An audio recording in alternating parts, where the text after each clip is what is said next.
Hello friends. तो कैसे हैं आप लोग। स्टडी विद छोटी में आप लोग का स्वागत है। आज हम लोग माइक्रो इकोनॉमिक्स डिमांड पार्ट 2 पे बात करेंगे। जैसा कि पहले वीडियो में हम लोग ने पढ़ा था कि डिमांड क्या होता है, वे कौन कौन से फैक्टर हैं जो डिमांड को प्रभावित करते हैं। इस वीडियो में हम लोग उसी टॉपिक पे कंटिन्यू बात करेंगे और आगे पढ़ेंगे कि डिमांड लॉ ऑफ डिमांड क्या होता है और डिमांड कर्व क्या है। तो चलिए हम लोग शुरू करते हैं। पहले हम लोग पढ़ेंगे, बात करेंगे मांग का नियम क्या है, लॉ ऑफ डिमांड। मांग का नियम मांग व वस्तु की कीमत के बीच संबंध को स्थापित करता है। इस नियम के अनुसार अन्य बातें समान रहने पर, इस शब्द को गौर करिएगा फ्रेंड, अन्य बातें समान रहने पर कहने का मतलब यह है कि वस्तु की कीमत को छोड़कर वो सभी कारक जो मांग को प्रभावित करते हैं वो सभी यहाँ पर गौण रहेंगे। जैसे कि था संबंधित वस्तुओं की कीमत, उपभोक्ता की आय, उपभोक्ता की रुचि व आदतों में परिवर्तन, ये सभी कारक मांग वस्तु की कीमत को छोड़कर यहाँ पर गौण रहेंगे। आगे बढ़ते हैं हम लोग। जब किसी वस्तु की कीमत कम रहती है तो उसकी मांग अधिक होता है, एवं जब किसी वस्तु की कीमत अधिक होती है तो उसकी मांग कम होता है। एक बार फिर से समझेंगे। मांग का नियम मांग व वस्तु के बीच संबंध को स्थापित करता है। वस्तु की कीमत और वस्तु की मांग के बीच को संबंध को स्थापित करता है। इस नियम के अनुसार अन्य बातें समान रहने पर जब किसी वस्तु की कीमत कम रहती है तो उसके मांग में वृद्धि होती है, और जब किसी वस्तु की कीमत अधिक होती है तो उसके मांग में कमी होती है। अब हम समझने की कोशिश करेंगे कि वे कौन कौन से मान्यता हैं जो मांग के नियम में आवश्यक है, जो अपरिवर्तित होते हैं, जिसमें कोई परिवर्तन नहीं होता। तो पहला है संबंधित वस्तुओं की कीमत। संबंधित वस्तुओं की कीमत को यहाँ पे गौण रखा जाएगा, इसमें कोई भी परिवर्तन नहीं होगा। दूसरा, उपभोक्ता के आय में परिवर्तन नहीं होना चाहिए। तीसरा, उपभोक्ता की रुचि व आदतों में परिवर्तन नहीं होना चाहिए। चौथा, वस्तु की कीमत में निकट भविष्य में परिवर्तन की कोई भी आशा नहीं होनी चाहिए।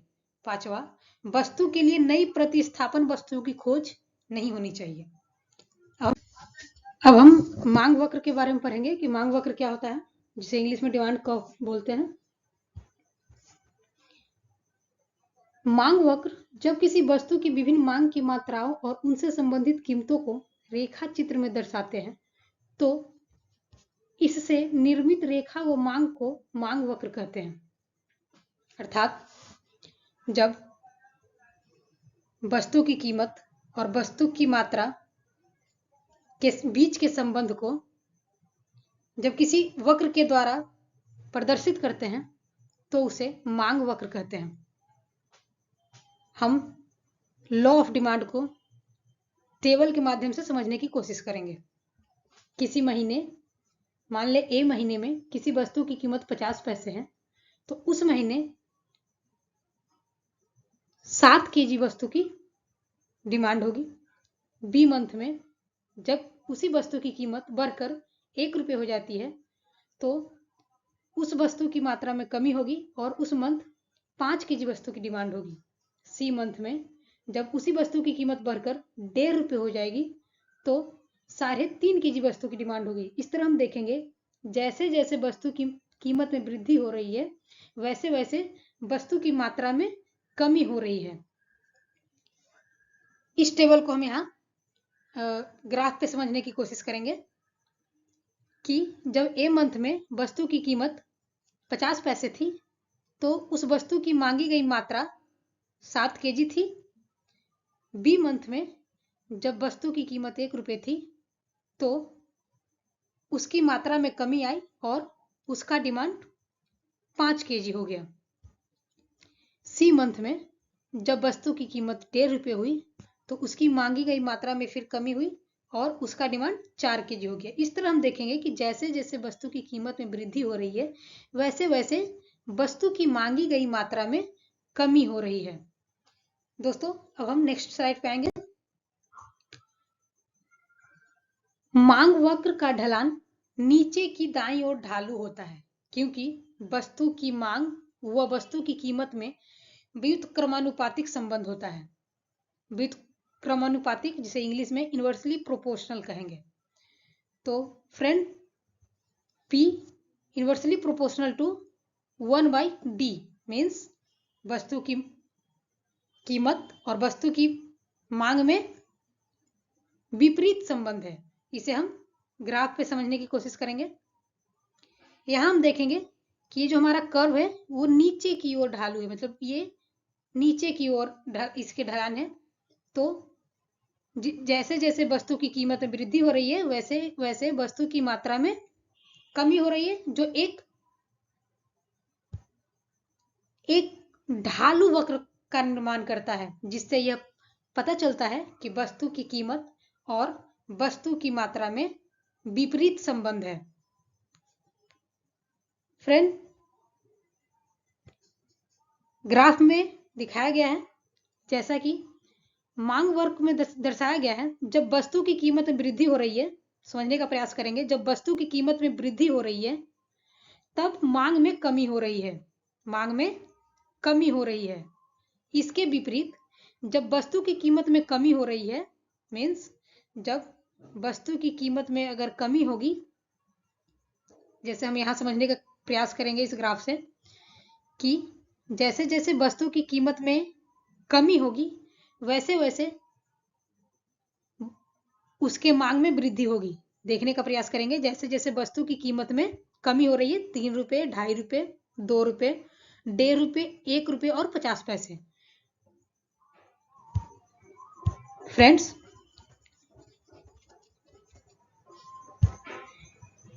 एक बार फिर से समझिएगा, जैसे जैसे वस्तु की कीमत में वृद्धि हो रही है, जैसे 50 पैसे, 1 रुपए, 1.5 रुपए, वैसे वैसे वस्तु की मात्रा में कमी हो रही है। इसके विपरीत जब वस्तु की कीमत में कमी हो रही है तो वस्तु की मात्रा में वृद्धि होगी।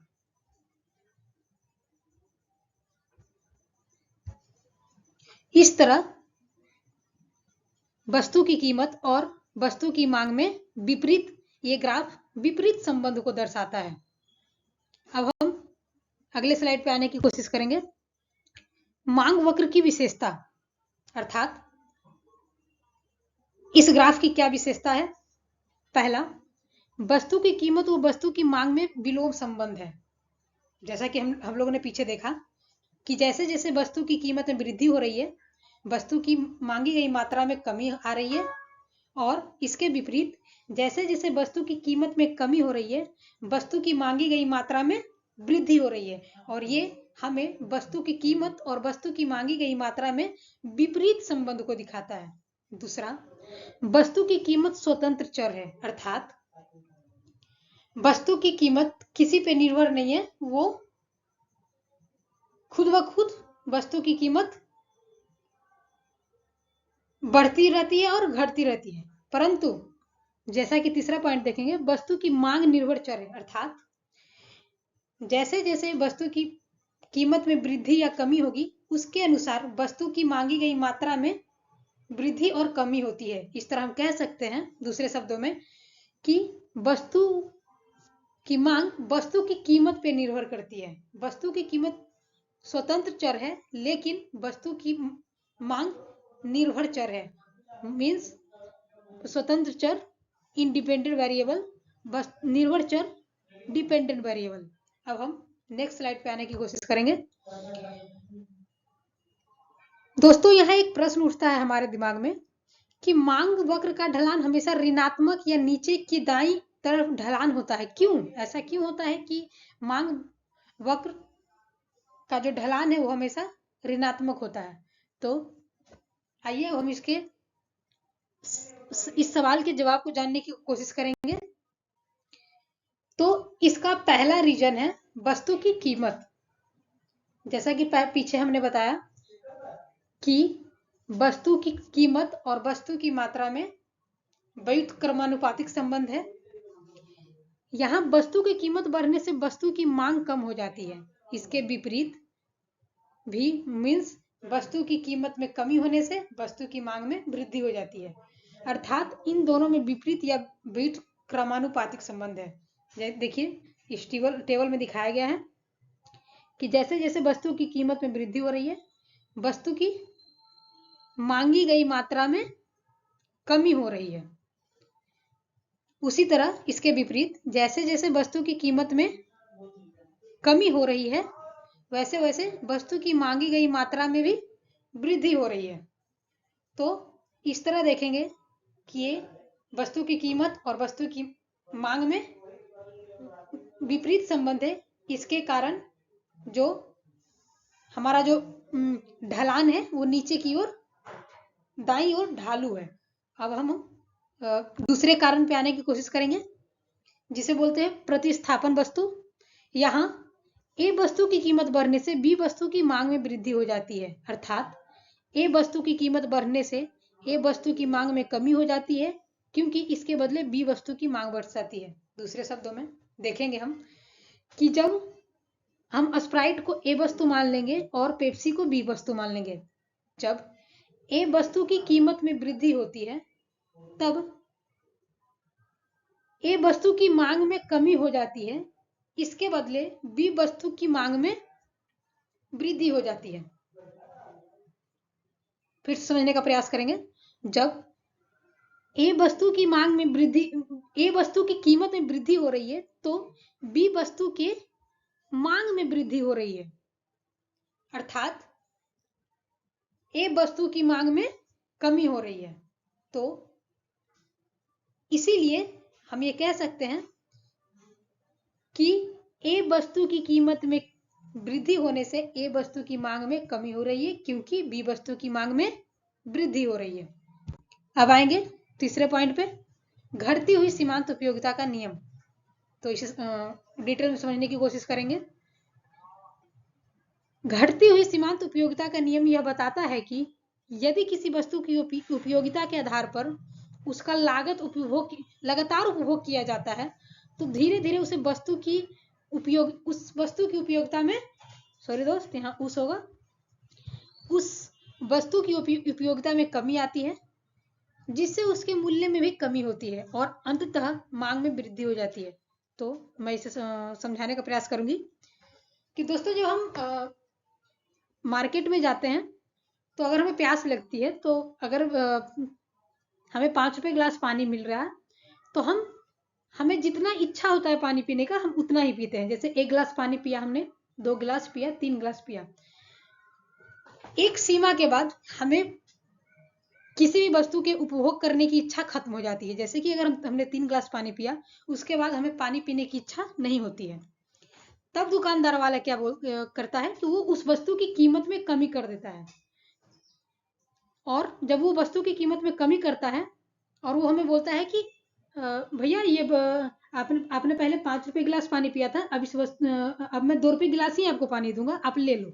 तो आप क्या देखते हो कि जब वस्तु की कीमत में कमी हो रही है तो आप उसे खरीद लेते हो। तो इससे क्या होता है, इस तरह हम समझने की कोशिश करेंगे कि जो दुकानदार, जो पानी बेचने वाला है, वो वस्तु की कीमत कम कर देता है, जिससे क्या होता है कि वस्तु की कीमत कम होने के कारण हम लोग उसे फिर से खरीद लेते हैं। और इस तरह ये नियम हमें बताता है कि जिस तरह वस्तु की कीमत अगर कम हो जाती है तो फिर वस्तु की मांग में वृद्धि हो जाती है। और इस तरह ये हमारा तीसरा कारण है, जिसके कारण हम बोल सकते हैं कि हमारा जो मांग वक्र का ढलान है वो दाईं और नीचे की ओर ढालू होता है। इस तरह फ्रेंड्स आज का हमारा ये टॉपिक समाप्त होता है। अगर वीडियो अच्छा लगा हो तो इसे लाइक करें, चैनल को सब्सक्राइब करें और कमेंट सेक्शन में हमें जरूर बताएं कि आज का वीडियो आपको कैसा लगा। Thanks for watching friends.